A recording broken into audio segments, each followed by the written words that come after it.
Cina pernah mengaku bila Indonesia bakal jadi negara besar.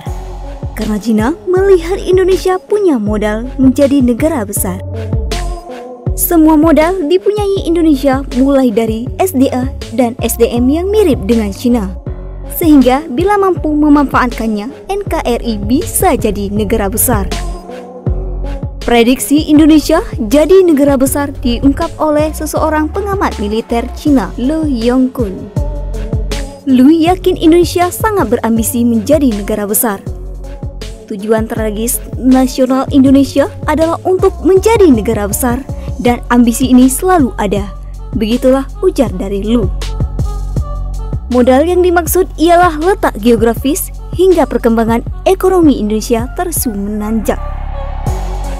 Letak geografis wilayah perkembangan ekonomi Indonesia merupakan faktor yang menguntungkan untuk disebut sebagai negara besar. Tetapi masih ada kekurangan yang jelas dalam kekuatan pertahanan nasional. Lu melihat Indonesia sedang melakukan modernisasi militernya. Untuk benar di mana pembelian Rafale dan F-15 LG-2 membuka mata internasional, Indonesia serius modernisasi militernya. Didorong oleh ambisi negara sebesar itu, ia akan secara aktif mempromosikan modernisasi pertahanan nasional. Begitulah papar dari Lu. Selain jet tempur, Indonesia juga memperkuat sektor pertahanan maritim, yakni pembelian frigat Arrowhead dan Frame membuat Indonesia bakal menjadi kapal perang canggih. Frigat baru disebutkan di atas dilengkapi dengan radar array bertahap, sistem peluncuran vertikal, berbagai jenis rudal, dan memiliki kemampuan pertahanan udara, anti kapal dan anti kapal selam yang kuat. Frigat baru ini umumnya memiliki bobot perpindahan penuh lebih dari 6.000 ton. Jauh melebihi frigat yang beroperasi aktif Angkatan Laut Indonesia dan memiliki kemampuan tempur laut yang kuat. CEO Vicente Giuseppe Bono memandang penting kontrak Frame Indonesia. Akuisisi pesanan sebesar ini memungkinkan Vicente untuk juga mengambil alih kepemimpinan global di sektor kapal perang permukaan. Begitulah ujar dari Bono. Bagi Italia, kontrak Frame Indonesia menyelamatkan perekonomian negara. Program ini memiliki kepentingan strategis yang luar biasa, baik untuk pengambilan ekonomi bagi negara kita dan untuk rantai pasokan pertahanan laut Italia. Bahkan Babcock akan memberi lisensi bagi Indonesia membuat frigat Arrowhead. Perusahaan Digantara Pertahanan dan Keamanan telah mendapatkan kontrak ekspor pertama untuk frigat Arrowhead 140 AH-140 melalui perjanjian lisensi desain dengan PT PLL Indonesia atau Peseru. Sebuah badan usaha milik negara membangun dan memelihara kapal untuk keperluan militer dan komersial dari fasilitas di Surabaya, Indonesia. Tertulis di Babcock. CEO Babcock David Lockwood mengatakan bila keunggulan Arrowhead ialah desainnya modular, bisa diubah sesuai kebutuhan user. Hari ini adalah momen yang sangat menarik bagi Babcock dan program ekspor frigat kami. Karena kami menandatangani lisensi desain dengan PAL atau PAL untuk 2 frigat baru untuk Angkatan Laut Indonesia.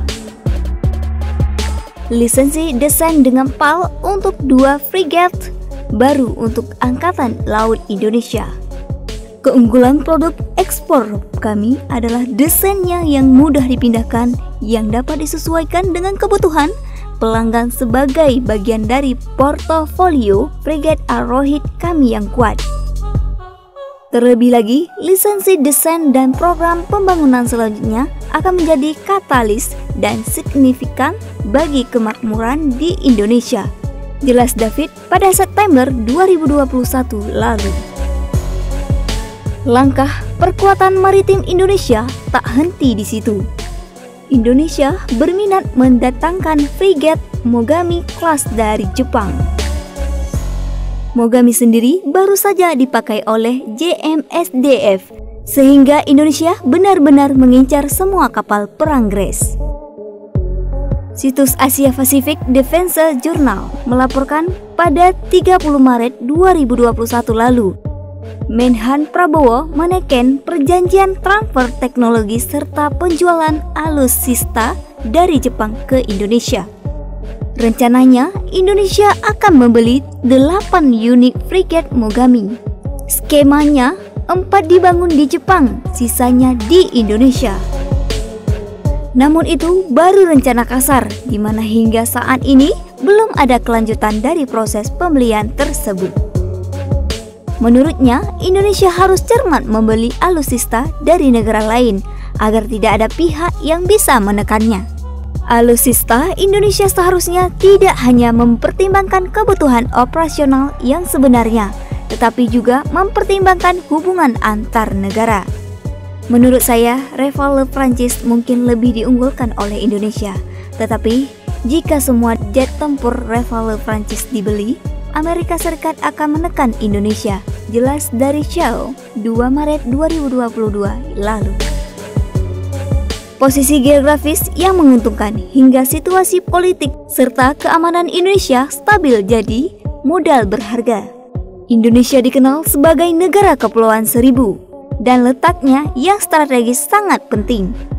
Situasi keamanan nasional Indonesia relatif baik dan pada dasarnya tidak ada sengketa militer atau konflik yang mendalam dengan negara lain. Begitulah paparnya. Pembelian Rafale dan F-15 Eagle II juga membuat Indonesia menjadi negara kuat. Dari sisi pertahanan, kemampuan Angkatan Udara Indonesia saat ini masih relatif kuat. Jika ditambah puluhan jet tempur, F-15 Amerika menjadi Angkatan Udara Indonesia meliputi jet tempur berat dan jet tempur ringan. Rafale Prancis memiliki kemampuan tempur udara yang sangat baik dan bahkan kemampuan serangan laut dan darat dapat sangat meningkat kemampuan Angkatan Udara Indonesia. Indonesia secara bertahap akan menghapus pesawat yang lebih tua, meletakkan dasar untuk pesawat yang lebih maju di masa depan. Begitulah bebernya. Meski demikian, Indonesia harus pintar-pintar berdiplomasi mengenai maksud perkuatan militer untuk menjamin negara ini jadi negara besar. Sebab negara lain di kawasan akan mempertanyakan maksud Indonesia memperkuat militernya dan bisa menimbulkan masalah. Jika tank darat, artileri sel, propellit, rudal, dan lain-lain dapat diperkuat, tentara angkatan laut dan angkatan udara Indonesia akan kreatif kuat. Tapi ini juga menimbulkan dua masalah. Pertama, setelah militer Indonesia kuat, apa yang akan dipikirkan negara-negara sekitarnya? Kedua, dengan berkembangnya kekuatan militer Indonesia, apakah Amerika Serikat akan menarik Indonesia ke dalam apa yang disebut strategi Indo-Pasifik Amerika Serikat? Ini adalah kemungkinan efek dari tantangan atau pembelian senjata ini. Begitulah ujar dari Chow. Tapi Cina dan negara di dunia tenang saja karena penguatan militer Indonesia bersifat defensif, di mana pembelian alutsista untuk menjamin kedaulatan NKRI, bukan menyerang bangsa lain.